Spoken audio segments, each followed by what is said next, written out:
Bismillahirrahmanirrahim. Assalamualaikum warahmatullahi wabarakatuh. Alhamdulillah rabbil alamin. Wa bihi nasta'in ala umur dunya waddin. Wassalatu wassalamu ala asyrafil anbiya'i wal mursalin Sayyidina Muhammadin wa ala alihi wa ashabihi ajmain. Yang terhormati Pak RW, Pak Yus, pengurus masjid, dan tidak bisa saya sebut satu persatu, ibu sekalian.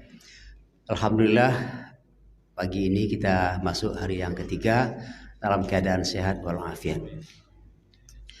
Alhamdulillah juga kita bersyukur kepada Allah, doa kita yang sangat intensif kita sampaikan kepada Allah pada bulan Rajab dan bulan Sya'ban supaya kita dipertemukan dengan Ramadan, dikabulkan oleh Allah Subhanahu wa taala.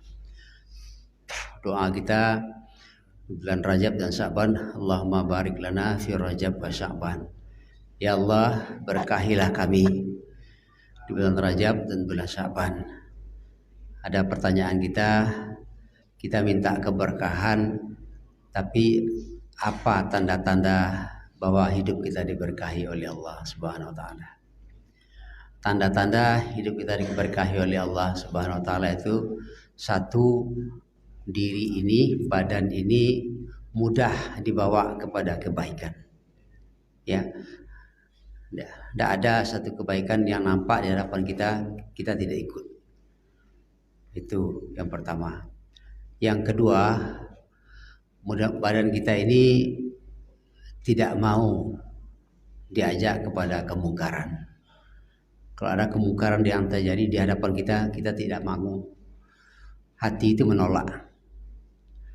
Tanda keberkahan. Yang ketiga juga, kalau ada kebaikan yang nampak lalu tidak kita lakukan, kemudian setelah itu tidak ada penyesalan, itu adalah juga tidak tanda-tanda orang tidak berkah hidup. Tetapi kalau ada hal yang bisa kita lakukan, membantu orang misalnya, lalu tidak terlakukan oleh kita, mungkin kita bantu dengan uang misalnya, tapi waktu itu kita tidak punya uang, tidak terbawa uang, lalu setelah itu kita menyesal, ya, lalu muncul perasaan menyesal. Alhamdulillah, itu adalah pertanda orang hidup yang diberkahi oleh Allah Subhanahu wa taala. Tapi kita bisa membantu, tidak kita bantu lalu hilang aja dalam ingatan, tidak ada merasa bersalah. Hati-hati bahwa kita hidup tidak berkah. Nah, alhamdulillah disampaikan kita kepada Ramadan ini, mudah-mudahan itu adalah salah satu atau bagian daripada tanda keberkahan hidup yang kita pertahankan. Kita pertahankan itu. Bapak dan Ibu sekalian, dalam surah Al-Baqarah ayat 183 itu yang selalu diulang-ulang, dibaca-baca oleh kita, oleh para ustadz kita coba memahami ulang. Kenapa saya katakan dimahami ulang? Al-Quran ini ternyata walaupun ayat yang sama, tapi kita baca berulang-ulang, dia akan melahirkan pemahaman-pemahaman yang baru terus. Seperti kita menggosok mutiara, semakin digosok dia semakin bersinar, terus tambah-tambah sinarnya. Karena itu adalah wahyu Allah, cahaya Allah ada di sini dalam ayatnya ini. A'udzubillahi minasyaitonirrajim. Bismillahirrahmanirrahim. Ya ayyuhalladzina amanu kutiba alaikumussyiyam kama kutiba alal ladzina min qablikum la'allakum tattaqun. Dari satu ayat ini saja ada beberapa hal yang dapat kita petik memahaminya. Yang pertama, ya ayyuhalladzina amanu. Alladzina, hai orang yang beriman. Orang itu siapa? Nah, dulu sudah sering kita bahas siapa itu orang, siapa itu manusia, siapa itu kita. Sudah sering kita bahas. Ternyata orang yang sesungguhnya adalah yang dikatakan oleh para ulama, oleh para filsuf, manusia yang sesungguhnya itu adalah roh yang mengambil jasad sebagai tempatnya. Itu adalah manusia. Kenapa dikatakan demikian? Ketika di dalam rahim ibu ada setetes air berubah menjadi darah, darah berubah menjadi daging, daging kemudian dibentuk oleh Allah dikasih tulang, dia belum ada apa-apanya, masih kayak boneka saja. Tapi setelah berumur 4 bulan 10 hari ditiupkan roh ke dalam boneka yang ada dalam rahim ibu itu, katakanlah boneka itu, baru dia bergerak. Kalau begitu artinya baru hidup. Kalau baru hidup berarti itulah manusia yang sungguhnya. Pada saat itu manusia itu yang sudah bergerak itu sudah punya hak. Kalau ayahnya meninggal dia dapat warisan, walaupun dia belum lahir ke dunia. Oleh sebab itu yang dipanggil oleh Allah itu adalah roh yang ditiupkannya itu, dipanggil. Maka setiap ada panggilan untuk kebaikan, yang tergetar itu adalah bergetar itu adalah hati kita, bukan telinga. Telinga itu tempat masuk saja. Jadi yang bergetar itu adalah hati. Ketika kita bergetar hati kita, di saat itu roh kita sudah dipanggil oleh Allah, terasa. Itulah yang dipanggil oleh Allah Subhanahu wa taala, yang begitu mendengar ayat itu dibacakan, hati itu bergetar lalu terpanggil langsung untuk melakukan puasa. Puasa dalam artian yang sungguh-sungguh. Ada orang terpanggil telinganya saja, dia puasanya hanya lapar dan dahaga saja. Tapi orang yang terpanggil jiwanya, dia berusaha untuk sungguh-sungguh betul-betul menahan puasa, berpuasa yang sesungguhnya. Nanti kita lihat apa yang disebut dengan puasa yang sesungguhnya. Yang kedua, kutiba alaikumusiyam. Ayat ini memuat perintah. Memuat perintah. Kutiba, diwajibkan. Berarti roh kita merasakan bahwa kita diwajibkan. Wajib itu apa?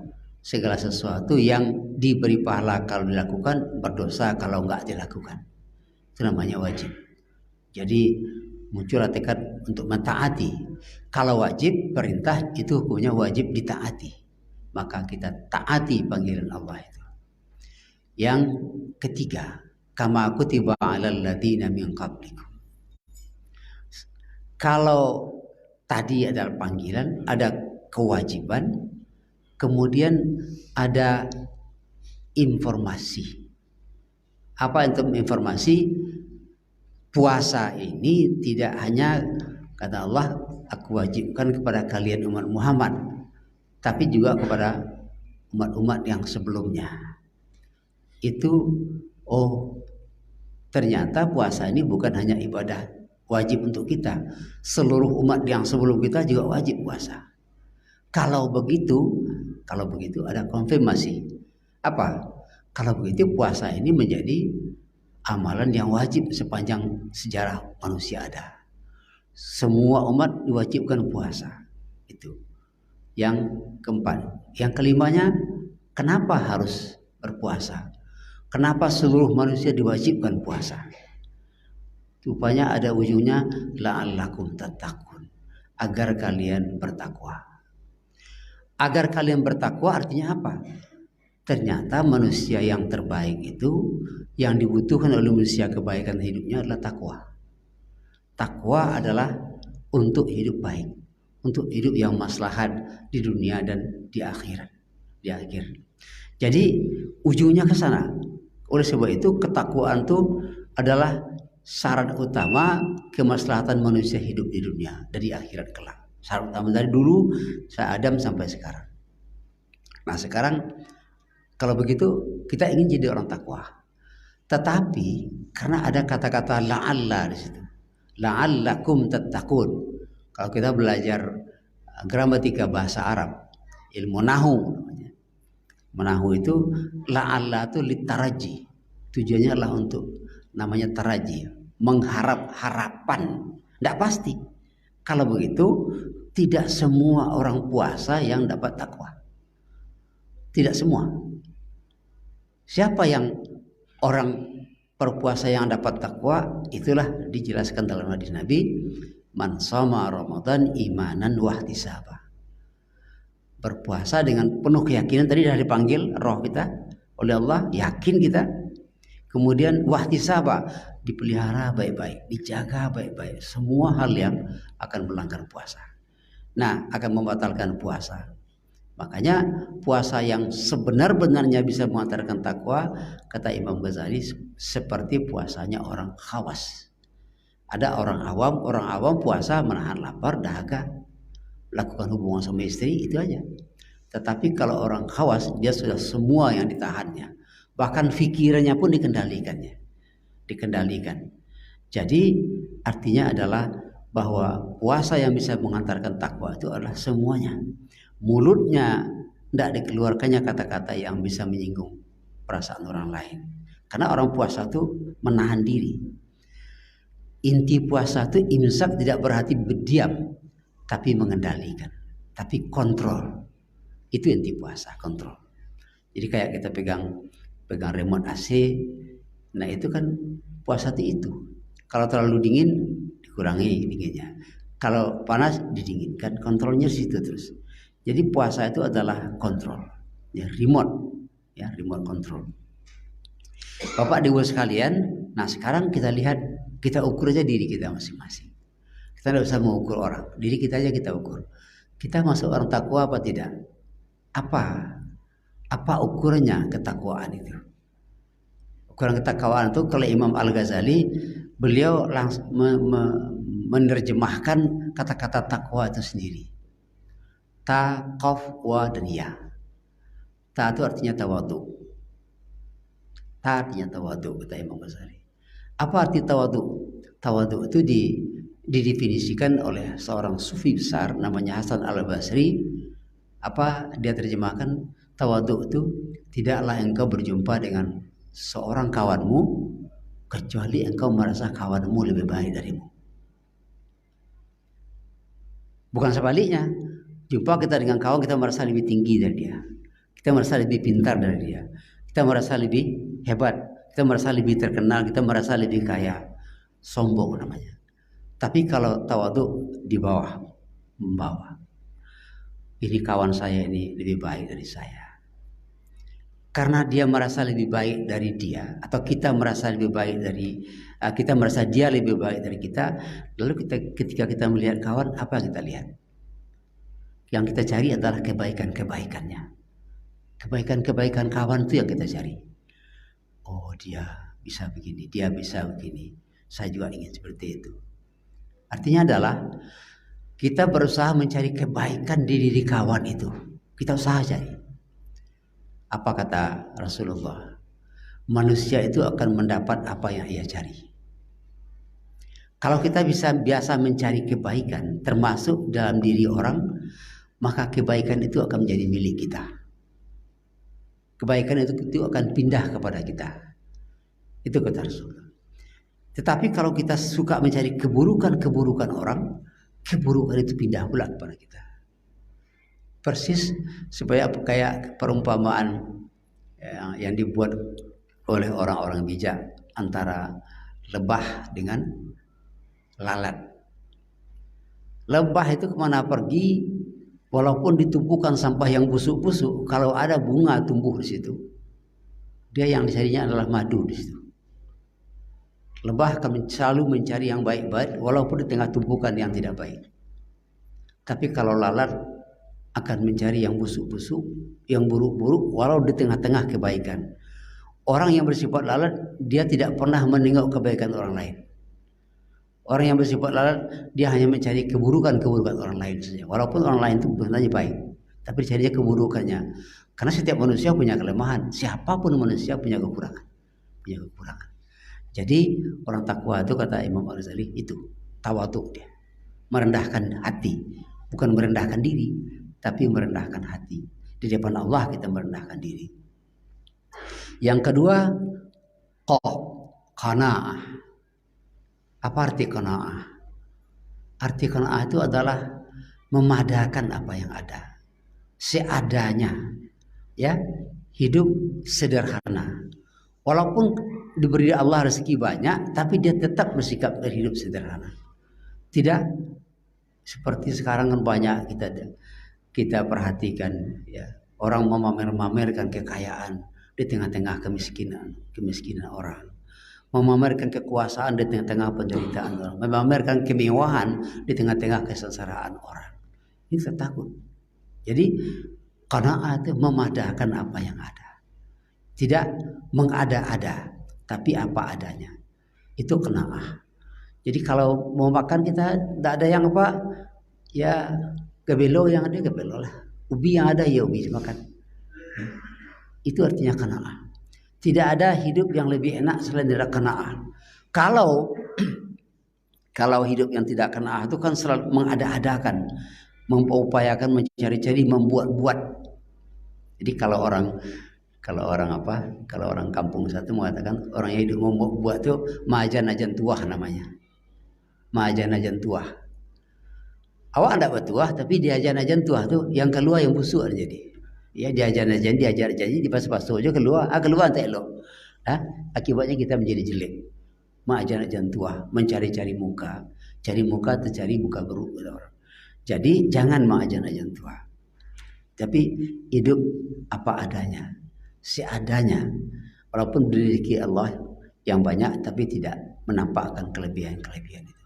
Itu namanya qanaah. Yang ketiga, wiqayah. Wiqayah itu selalu menjaga diri, memelihara diri untuk hal-hal yang tidak baik. Dan seperti tadi, mengajak kepada yang baik-baik. Lalu ia itu yakin. Yakin kita bahwa takwa, qanaah dan wiqayah itu itulah yang terbaik dalam kehidupan kita. Yakin kita bahwa semua perintah Allah dan larangan Allah itu adalah kebaikan. Kan dalam agama disebutkan siapa yang berbuat baik akan dibalas dengan kebaikan. Siapa yang berbuat jahat dibalas pula seadanya, sesuai dengan kadarnya. Artinya ada pahala, ada dosa. Ada pertanyaan. Kenapa perbuatan baik dibalas dengan baik? Perbuatan baik dibalas dengan baik supaya kita terus berbuat baik. Supaya kita selalu berbuat baik. Perbuatan jahat dibalas dengan hukuman yang pedih. Untuk apa? Supaya kita berhenti berbuat jahat lalu berpindah pada kebaikan. Jadi muara daripada perintah dan larangan Allah itu ujungnya adalah sama-sama kebaikan keduanya. Jadi itu ciri orang-orang yang takwa. Kemudian siapa orang yang bisa seperti itu? Ya, hidupnya tawadhu, dia qanaah, dia menjaga diri, dia yakin. Siapa yang bisa seperti itu? Yang bisa seperti itu adalah orang yang merasakan kalau dia sedang dikontrol, kalau dia sedang diawasi. Samalah kita saya kira mungkin bapak dan ibu sudah ada yang dapat surat cinta dari polisi. Apa surat cinta dari polisi? Sudah apa Pak Re? Bisa jadi kalau kayak di depan SKA itu kan ada CCTV. Kalau di Panam dekat simpang Tabik Badang itu ada CCTV. Saya pernah dapat surat cinta itu. Ya. Jadi ada fotonya sekaligus. Anda tidak pakai safety belt. Ternyata yang duduk situ adalah bukan saya, tapi rupanya anak saya situ yang kena itu.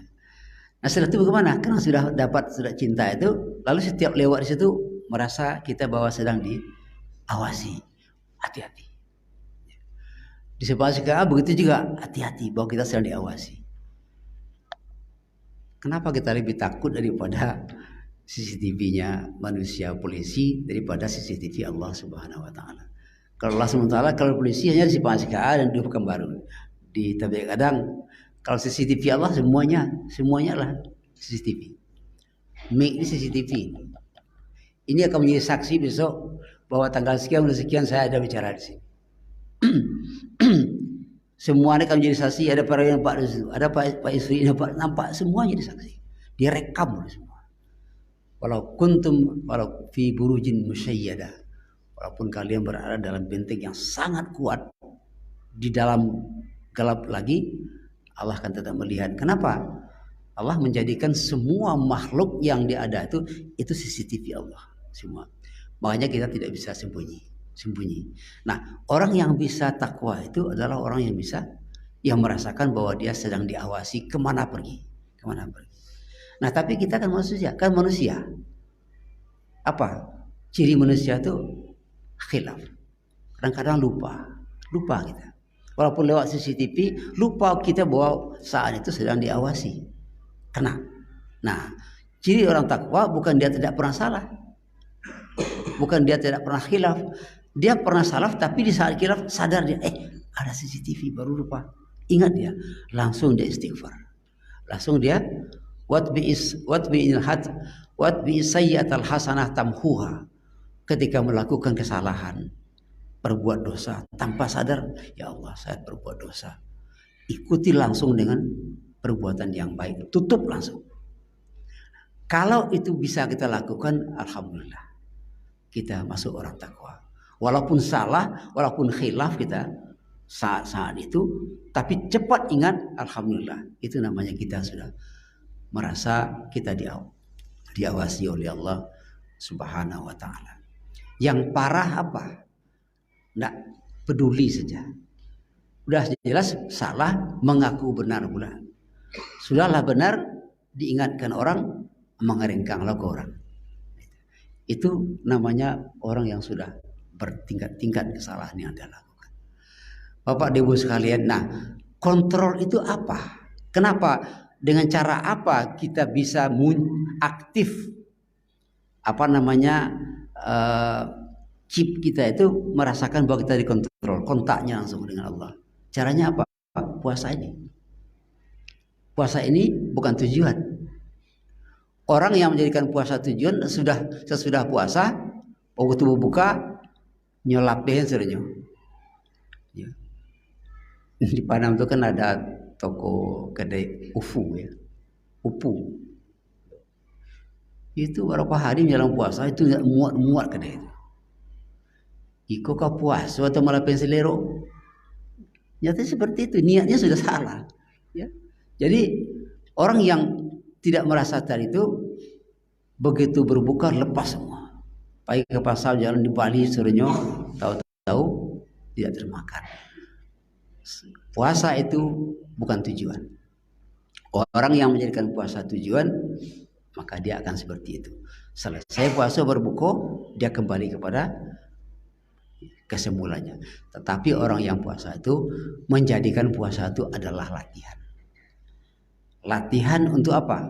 Untuk mengaktifkan sinyal dalam diri kita bahwa kita sedang dikontrol. Kenapa begitu? Dengan berpuasa kita merasa bahwa diri kita itu muncul rasa, ginilah rasanya orang yang tidak berpunya. Beginilah rasanya orang yang tidak mampu. Kalau kita puasa misalnya, walaupun lapar, walaupun haus, ada harapan akan berbuka nanti. Ada harapan akan minum, makan ini, makan itu. Tapi orang yang tidak punya, tidak ada harapan apapun. Tidak tahu entah akan makan akan tidak. Inilah yang selalu diasah dalam bulan puasa. Mungkin Bapak Ibu pernah mendengar satu foto, saya lupa tahun berapa itu. Foto itu diambil di Afrika oleh seorang wartawan, negeri yang sedang perang di Uganda waktu itu. Ada seorang gadis kecil sudah tidak makan berhari-hari, sempat tulangnya sudah nampak semua. Dia tapi tetap berjalan pelan-pelan di tengah padang pasir menuju tempat posko PBB memberi bantuan itu. Di belakangnya dia diiringi oleh burung pemakan bangkai. Burung pemakan bangkai itu di Afrika kan ada itu, burungnya besar. Nah, kalau bangkai-bangkai yang tergeletak di tengah padang pasir yang ditangkap oleh harimau, oleh singa itu berlebih itu dimakannya. Burung itu sudah mengiringi ini, diikutinya dari belakang anak gadis kecil yang kelaparan tadi. Mungkin sudah ada bau bangkai anak gadis. Oleh wartawan ini di fotonya dikirim ke PBB, bagian UNHCR. Rupanya dia dapat penghargaan, dikasih dia penghargaan. Di saat dia dapat penghargaan tuh orang tanya, sekarang gadis itu masih hidup apa tidak? Masih hidup apa tidak? Hatinya langsung tersentuh. Apa rasanya tersentuh? Dia nggak tahu lagi entah mati entah apa. Apa hati tersentuh? Kenapa saat itu dia tidak bantu? Yang terbayang bagi dia bagaimana hasil fotonya ini mendapat penghargaan waktu itu. Lalu muncul penyesalan yang tidak tanggung-tanggung, penyesalannya akhirnya sakit jantung. Dia meninggal seperti itu. Kenapa dia tidak bantu? Ini sebenarnya ada tanda-tanda baik untuk orang itu sebenarnya. Mudah-mudahan dia tobat sebelum matinya waktu itu. Jadi Bapak Ibu sekalian, puasa itu melatih itu. Melatih rasa empati. Alhamdulillah kita masih diberi kesempatan oleh Allah hidup untuk mendapatkan merasakan hal-hal seperti itu. Kalau kita sudah sayang kepada manusia, ansur-ansurlah menyayangi binatang. Ansur-ansur menyayangi binatang. Saya tidak lupa, mungkin pernah saya ceritakan. Kita sampai jam berapa nih? Habis? Semuanya ya. Saya begini. Saya anak-anak punya kucing di rumah. Kucing Persia. Jadi kucing itu dibawa ke rumah waktu sama-sama kecil, satu jantan, satu perempuan, satu betina. Jadi memang dasarnya kucing, dia bersaudara kawin juga dia, kucing itu. Nah waktu hamil besar kucing itu, yang si jantannya dipinjam oleh kawan anak, pinjam untuk dikawinkan dengan kucingnya. Tinggallah si betina yang hamil besar ini. Saya pulang malam hari jam 10 malam. Kucing ini mengyong-nyong terus. Kaki saya dia muter-muter terus. Dia kan tidak bisa makan biasa, dia kan makanan khusus. Saya kasih makanan khusus, tidak mau dia. Saya kasih makanan lain, tidak, dia ngiang-ngiang juga terus. Saya sudah ngantuk sekali. Jadi saya masuk kamar, saya agak lambat membuka gang pintu itu, diloncatinya gang pintu itu. Dia ingin cepat. Lalu dia ngiang terus, saya tengok matanya menengok kepada saya, sepertinya dia mengatakan sesuatu. Tapi saya tidak paham. Karena sudah ngantuk berat, saya ke kamar, saya tutup pintu. Saya terbayang-bayang dia ngiang-ngiang juga. Tapi setelah itu diam. Besok pagi bangun anak-anak, ya namanya si Dori melahirkan dia. Masya Allah. Nampaknya matanya yang bicara ke saya itu mungkin dia minta diantar ke bidan. Ya, minta diantar ke bidan ya rupanya. Karena sudah mau melahirkan. Saya tidak paham. Saya tidak paham, ya Allah. Tak pernah ngerti saya. Ya, bidan jauh harus di situ kan diantar. Jadi itu bicaraan. Nah, 2 hari setelah itu, ini adalah lebih dramatis lagi. 2 hari setelah itu, si jantan ini diantar ke rumah oleh kawan anak, diantar ke rumah. Ini betul-betul Allah menengokkan kepada saya suatu pemandangan dan pelajaran.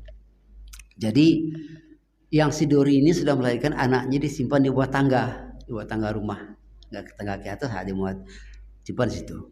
Lalu dia tidur di ruang tengah. Tidur. Waktu tidur itu si jantan ini pulang. Si suami pulang. Ditengoknya istrinya tidur, dia ke sana. Didekatinya istrinya itu. Rupanya marah. Marah dia. Begitu marah, akhirnya yang jantan ini paham. Meminggir dia ke ruang tamu.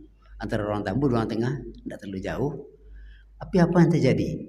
Si jantan ini sambil duduk di situ, nengok-nengok juga kepada istrinya. Istrinya nengok-nengok juga kepada suaminya. Ya, saling menengok-nengokan. Kami perhatikan apa yang terjadi antara dua suami istri ini. Lalu apa yang terjadi? Mungkin karena merasa bersalah, yang tadi pergilah dia ke garasi, jalan ke garasi. Dia jalan ke garasi itu oleh si istrinya, jadi tengok terus kemana perginya suaminya. Tidak lama diikuti dari belakang. Sudah diikuti dari belakang ke garasi, balik berdua. Balik berdua pergi menengok anaknya. Ya Allah, kok saya dapat pelajaran luar biasa. Rupanya mah jumpalah ayat dalam Al-Quran. Sungguhnya bahaim at-tayr yatiru fil yatiru bijanahihi, sama kata Allah, binatang ternak, burung yang terbang di udara itu adalah makhluk seperti kalian. Itu dalam Al-Quran. Dalam Al-Quran. Lalu jumpa lagi satu hadis. Hadis satu ketika seekor burung enggok di bahu Nabi. Di bahu Nabi. Burung itu bilang kepada Nabi. Nabi kata kepada sahabat, burung ini bilang kepada saya bahwa telurnya hilang. Telurnya hilang di sarangnya. Ada nggak kalian yang mengambil? Kata sahabat, ada ya Rasulullah, kembalikanlah ke situ. Begitu rupanya bahwa makhluk ini sama. Maka kita latih diri kita juga untuk menyayangi hewan. Makanya ketika sekarang sudah mulai manusiawi kita memperlakukan hewan korban segala macam, ya sudah mulai, alhamdulillah. Nah, rupanya kucing-kucing yang ke rumah segala macam itu jangan kita halau saja, kasih dia makan. Kasih dia makan dan taruhkan di luar. Artinya apa? Puasa itu menyembuhkan rasa empati. Merasakan apa yang dirasakan oleh makhluk lain. Bapak-bapak dan ibu-ibu, kalau bunga di rumah, di pot-pot bunga yang ada di teras kita itu, kalau ibu-ibu tidak sempat menyiram, bapak-bapak jangan gengsi menyiram. Bunga itu ketika kita pulang tengah hari, dia kan kadang-kadang layu kan. Layu, bayangkan dia menengok kita. Dia minta tolong kasih saya minum. Bayangkan seperti itu. Kenapa? Karena dia tidak pandai mencari minum, tidak bisa karena dikurung dalam pot. Dia ada tanda sendiri. Kasihlah. Saya sampai membuat puisi itu. Ya, saya tengok waktu saya pulang dari kampus ada bunga yang layu itu. Saya ambil air, itu udah agak sore, saya siram. Besok pagi saya tengok dia sudah berdiri, seakan-akan dia mengucapkan terima kasih. Saya buat puisi saya, engkau membuatku tersenyum. Akhirnya bunga membuat kita tersenyum di saat kita perlakukan dia dengan senyuman. Ajaran agama kita ini tidak ada yang lebih sempurna daripada Islam ini. Tidak ada yang lebih sempurna. Sudah saya berpikir, kenapa orang mau menjelek-jelekkan juga Islam? Termasuk di negeri kita yang mayoritas Islam ini. Orang lain di negeri lain berbondong-bondong masuk Islam, di kita malah seakan-akan berbondong-bondong pula mencemeh-cemeh justru orang Islam sendiri. Oleh sebab itu ada doa yang selalu kita bacakan, ya muqalliban qulub tsabbit qulubana ala dinik. Kalau kita sendiri, ya muqalliban qulub tsabbit qalbi ala dinika. Ya Allah yang membolak-balikkan hati, ya Allah teguhkanlah hatiku dalam agamamu yang sudah benar ini. Kini banyak kita dibuat ragu agama ini. Banyak orang mulai tidak percaya dengan agama ini. Macam-macam kata-kata yang keluarganya. Ibu-ibu suka majelis taklim, anak-anaknya stunting, anak-anaknya kurang gizi. Coba tengok ibu-ibu nak majelis taklim yang hadir di majelis taklim, ia lagi kurang gizi anak-anak ibu. Tidak kan? Ya. Ibu Pak Sri, ibu Pak Erwin lain rajin ke masjid, rajin berwirid saya modal itu anak-anaknya kok jadi profesor. Itu orang ngomong asal ngomong saja. Ya, ngomong tidak punya, kata orang tua, mengangalah dulu baru bicara. Kata Nabi, al-ilmu qablal qaul wal amal. berilmulah sebelum ngecek. Kalau enggak, jangan mengecek, jangan bicara, diam. Sebelum beramal, berilmulah untuk beramal. Jangan beramal-amal saja. Kata-kata itu bisa merusak diri, merusak orang lain, membuat orang sekampung kacau balau dibuatnya. Tapi itu ujian untuk kita. Nah, di saat negeri seperti ini, Bapak Ibu sekalian, kita minta kepada Allah, ya Allah, sabit qalbi ala dinik. Tentukan pendirian kita di mana kita berdiri. Tetapkan. Saya tidak apa-apa, saya katakan pengalaman saya juga. Ketika menghadiri Rakernas ISMI di Jakarta bulan Desember yang lalu. Jadi malam keberapa diundang makan ke sebuah hotel mewah. Hotel mewah. Yang orang-orang pada bersemangat mau pergi makan ke situ, ke hotel mewah itu. Saya tanya, siapa yang mengundang? Kata kawan tuh, Pak Menteri ini. Pak Menteri itu saya kenal dengan dia, dan dia kenal dengan saya. Pak Menteri itu. Tapi dia menyakiti hati umat. Berbalik dia. Dari selama ini dia mau ngomong begini-begini untuk bicara berpihak kepada umat. Sekarang berbalik menyakiti hati umat. Berbalik kepada katakanlah rezim yang tidak berpihak kepada umat. Terus terang. Apa kata hati saya? Saya tidak akan bisa duduk manis dengan orang. Walaupun saya kenal dengan orang itu yang tahu saya bahwa dia jelas-jelas menyakiti hati umat. Tidak peduli asal dapat jabatan. Tidak ikut saya. Ketika kawan-kawannya sekretaris saya di organisasi, bang tidak ikut bang. Dah bang enak badan, gitu aja. Sebenarnya bukan tidak enak badan, tidak enak perasaan. Itu inti sebenarnya. Akhirnya apa? Dia hotel mewah di Jalan Sudirman di Jakarta. Orang pergi makan ke hotel mewah, saya pergi ke Jalan Sabang di kaki 5. Saya lebih enak makan di kaki 5 itu daripada makan berhadapan dengan orang munafik seperti itu. Tidak mau saya. Tidak saya katakan pada kawan. Ketika orang sudah pulang makan, mungkin dia senang-senang berjumpa dengan menteri. Jangan menteri seperti itu senang berhati jumpa untuk apa? Jangan seperti itu. Saya makan di kaki 5 di Jalan Sabang Jakarta itu senang itu saya. Kawan itu pulang, bang, tolong jelaskan kepada saya bang, kenapa abang tidak ikut? Saya jelaskan seperti itu. Saya tidak bisa berhadapan dengan orang yang sudah jelas-jelas tidak malu karena jabatan, karena ingin jabatan dia sakiti hati umat. Tidak mau saya. Baru dia bilang, bang, kok tidak bilang ke saya?